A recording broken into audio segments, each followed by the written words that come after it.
Okay, I would like to go get into another topic today, and thank you all for visiting this lovely video that I'm about to do for you. It's something that I find a lot of people in general seem to experience. Kind of another conceptual video similar to the last one that we did on consistency, but it's a big one and you hear it a lot. It's a buzzword in this industry. It's paralysis analysis.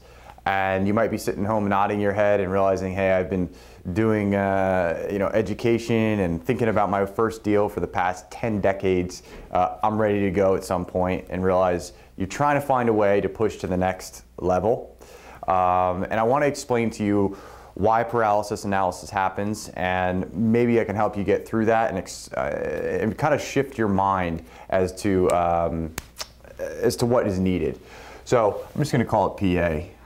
Because I don't like paralysis analysis, especially running a business, being an owner. It's not something that is good. It's really not. You tend to find if you're a more analytical person, you might get stuck in a position where you're overthinking things. On the flip side of it, though, you have people that like to be very improvisational with their decisions, and that's not actually good either. But there is a happy medium, there is a balance, and there are reasons and ways to look at things to help yourself push past paralysis analysis. So, and we've all experienced it to some shape or form, and here's the reason. The reason being is we've been trained to do this. We've been trained from the moment we stepped into school at a very young age to be students for life. We sit there, we analyze. We get comfortable for the first 20 years of our lives in school studying and then performing on a test and studying, and we think the answer to all of our problems is you study harder, you're going to get better at what you do. And in reality of that is not the case in the real world. So there's a couple things you need to consider. Is that you've been pre-programmed for this from a very young age, and we accept that. That is what it is, and getting out of that mindset is incredibly important.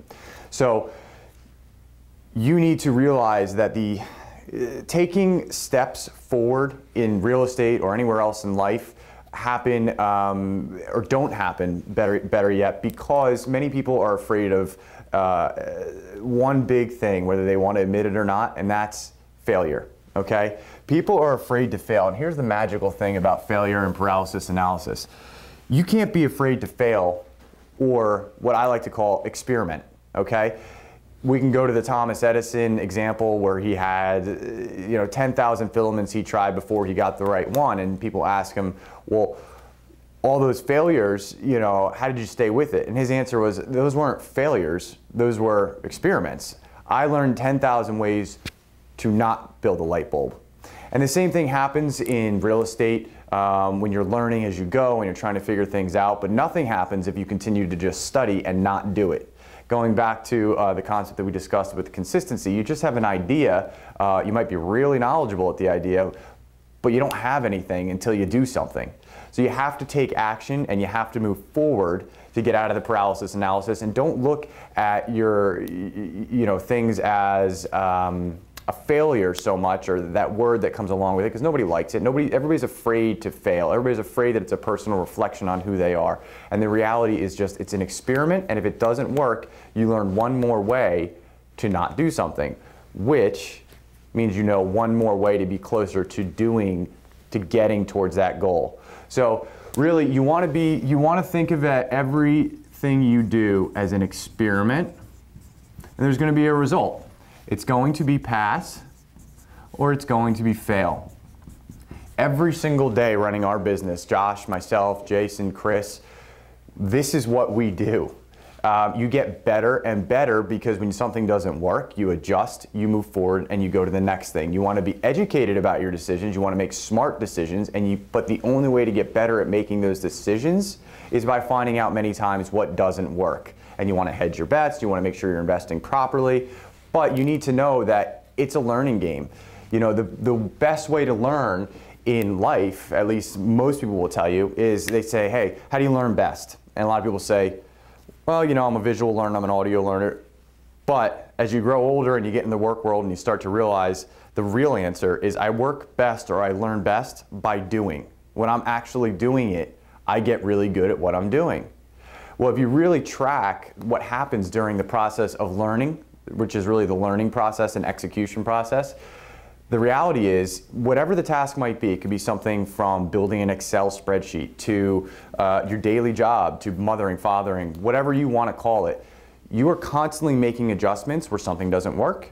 You took action, something didn't work, okay, I know not to do it like that, and I'll move forward in my experiment and do it a different way next time. And you keep building on the successes, but you keep experimenting as you go. So let your mind start to shift and think not in terms of study, study, study, that's going to get me to where I want to be, so much as make educated guesses, hedge your bets, properly invest in what you're doing, but you have to step forward. You have to go out as a wholesaler. Let's take, for instance, here's a good one. I always get this. I hear this all the time, and I'm not trying to downplay it because everybody can relate to this to some extent. Let's just take wholesaling because a lot of people do it. It's where they start. Okay? I can't tell you how many times I really have a conversation with somebody, and you could tell they're a little shy or a little concerned that their biggest concern is, oh my gosh, I've studied so much and I've gotten all this information, I'm ready to do my first deal. And they don't know how to do a contract. They're afraid of a contract. They're afraid that if they go in and maybe their numbers are wrong, it's not going to work. Start thinking to yourself, okay, how am I really going to know whether it's going to work if I don't go in and get my contract? So I have a lot of wholesalers that are still stuck. They might know how to analyze a deal. They might know what they're doing. They get stuck on the contract phase, the easiest phase in the whole thing. They don't know it's easy because they haven't tried it. And let's say they go in and the contract isn't what they wanted and there wasn't some byline item in there and whatever it may be, and you put a $100 deposit on a property and yeah, you might lose that $100. It's an experiment, cost you $100 in education, and that's where it is. And you move forward, and this time maybe there was you know, you were off by 10 grand and there's no, you know, there's no room, there's nobody that wants to buy it. Okay, you're going to learn now from that situation that next time you go and do it, you know, you're going to present a proper contract at a proper number and you won't be off by $10,000. So you really just learned how to move forward and you took a step in the right direction in understanding that it wasn't a failure. It was, hey, I had to go out, I had to do it, and this is my result. So the next time you do it, maybe you're only off by 5 grand, okay? All the while learning, all the while getting better at contracts, all the while, you know, you're gonna have a process that when you go into a house, this is what I'm trying to do. You have a process to presenting to maybe a private seller, private buyer, whichever, you know, if you're moving the property on either end. But you have a process that you continually grow on. And a lot of people don't realize, even the people that are stuck in the paralysis analysis phase, they don't realize that they are actually already out of that phase as they make adjustments. They're just not recognizing it. They don't want to recognize it. They're afraid. There's a fear of failure in there. But if they really step back and looked and realize the strides that they make, that the small adjustments that they make, they're already doing, they're already taking action. So it's really important, more so than anything, to shift your mind. Mindset is everything. You cannot be afraid. It doesn't mean be reckless in your investing. It doesn't mean you run out and just start doing things that, you know, don't make sense, because you're not going to learn from that either. You want to be able to always take away. If you experiment on something and it doesn't work out, there's nothing worse than not learning, because then we get into what the classical definition of insanity. You keep doing the same thing over and over and over again and expect a different result. Okay, that's what will happen if you don't learn from your you know, botched experiments. So you can't be afraid of botching an experiment. You have to learn from them moving forward. You have to know what you can and cannot do, and hey, I won't do that again. That didn't make sense. That was a loser, and that's okay. It's not a personal reflection. We all make mistakes. In fact, I would go as far, I'll be openly, I'll give you an open confession on it.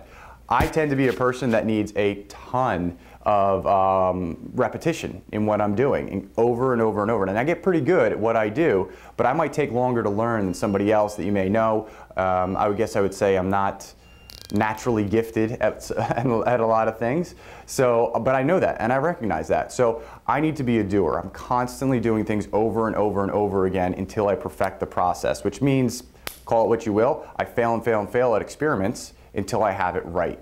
At this point in the game, I've done that. I've done a pretty good job of getting to where I have to be, and I make good, educated bets. But I'm aware that things may not come just naturally to me like they might somebody else, and I'm not afraid of that. I'm absolutely okay with that. I make smart decisions along the way. I don't bite off more than I can chew, but I build on any failure or something that I need to learn. And so I'm always moving forward because that's my mindset. I'm always taking action. I just, you know, I was actually speaking with somebody that I help in another business that the biggest message I could deliver, because she was stuck in paralysis analysis, and the biggest message I could deliver was, look, you need to move in a direction.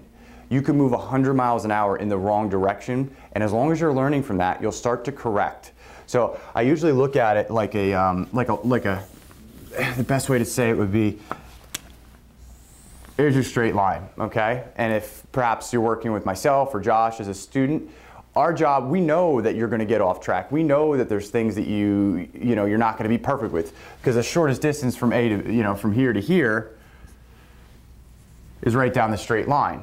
Well, unless you're absolutely perfect, flawless, and you have some sort of gift that I'm unaware of, or that maybe you're even unaware of, getting there in one shot is probably not going to happen. So you need to anticipate, yeah, sure, you have good ideas, and this is how we grow businesses. You have good ideas, and you start to go down the straight line, and then you go a little bit off base, and you start to go this way. So maybe you're working with Josh, and you have an experiment that you realize you're doing, and Josh can recognize it for you, or myself, I can recognize it for you and say, hey, this is most likely where this experiment leads. So our job is to say, hey, let's get back towards that road. Let's get back towards that straight line, okay?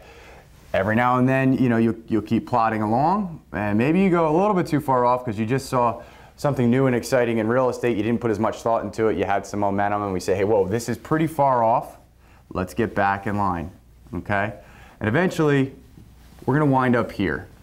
But you are gonna go off the road. We all go off the road a bit because we think we're pursuing the right path, and then you learn, hard stop, U-turn, let's go back. We learn from these. Each one of these marks was what you would call a failure, what I just call as an experiment, a learning phase. Sometimes the education is expensive. It just depends on what, how much of a off-base decision you make. But you're moving all the time. You're moving towards this direction, no matter how far you go. The problem is if you get stuck in paralysis analysis and that's where your mind is, you're always here. I don't care how smart you are. I don't care what your PhD and whatever is. If you're not doing anything with it, you're stuck here. You're always going to be here. You need to be here. So start thinking of it in this direction. A lot of this, the whole real estate business, people like to make it seem more complicated than it is. Once you know it, it's not. There's no fancy way. There's nothing that you would sit there and say, wow, Ian is so smart because he didn't. No. I'm not any smarter than anybody else out there. I've never thought of myself as being that far advanced, hey, nobody else can do this. In fact, I look at it the other way. I always say to myself, if one other person did this, why can't I do it? Makes no sense. I don't believe in, and there's savants and people that are maybe more IQ tested, but in general, almost all the population falls within a pretty similar threshold, and then it's a matter of what they do. Because you can easily have somebody with a very high education level stuck here, and a lot of, if you start bumping into some pretty serious landlords in your area or flippers, they'll tell you, they'll just say, I'm not the smartest guy, is usually the first thing out of their mouth. I'm not the smartest guy, but I know what I'm doing. These guys have just taken a very direct approach. They figured out what they were doing very simply. A lot of them aren't even, a lot of people haven't even graduated high school. Some of the best real estate investors I know did not graduate high school. They just understood how to take action. And I mean, they were all over the board until they learned in their process how to go from A to B, and that's all they do. They don't get fancy with it. They don't go crazy with it. They say, this is what I do. This is what I pay. I know what I'm doing. I know how much I'm going to spend, and that's what I'm going to go for. So it's almost a characteristic trait that supersedes intelligence. Intelligence certainly helps. Don't get me wrong. When you have it, you can probably shorten the curve, but you have to start taking a trip down the road. If you don't start going down the road, you're just never going to get there. You're never going to get there, and as much as I love to educate you and we love to have you on the site, really what gets us motivated to work with you and do what we do here is to see you succeed and take action and complete the deal and complete your goal as to what you were looking for. If your goal is to be continuously educated for the next 10 years in real estate investing and not do a deal, I guess, you know, that's okay too. But really, when other people do transactions and have success, I mean, that's the motivation for what Josh and I do when we work and work on this portion of providing education. It's education with action. It's not just education. So it's a pretty big, you have to differentiate that and understand it in your mind. We're not here to just have you in a seat as a professor that sits on a chalkboard and you feel comfortable in class, you were good in school, I go home, I study, I take a test. No, you've got to take action moving forward in a smart capacity. And you know, if you're working with myself and Josh, again, I'll draw the line. You might go here and we'll get you back here. You might go here and we'll get you back here. But you're constantly moving in this direction with experiments that you learn from. So that was basically all I wanted to cover today, so you had an understanding of what I thought of paralysis analysis, a commonly overused term in this business, and how you can shift your mind to get out of that and really start to move forward in your pursuits of your dreams and your daily things that you really want to accomplish without fear of, you know, that personal reflection of what most people would consider failure. But it's really fear that drives paralysis analysis, and if you're in that boat, just recognize it. It's fine. Recognize it, look in the mirror, and decide how you're going to change your position and decide how you're going to change your life.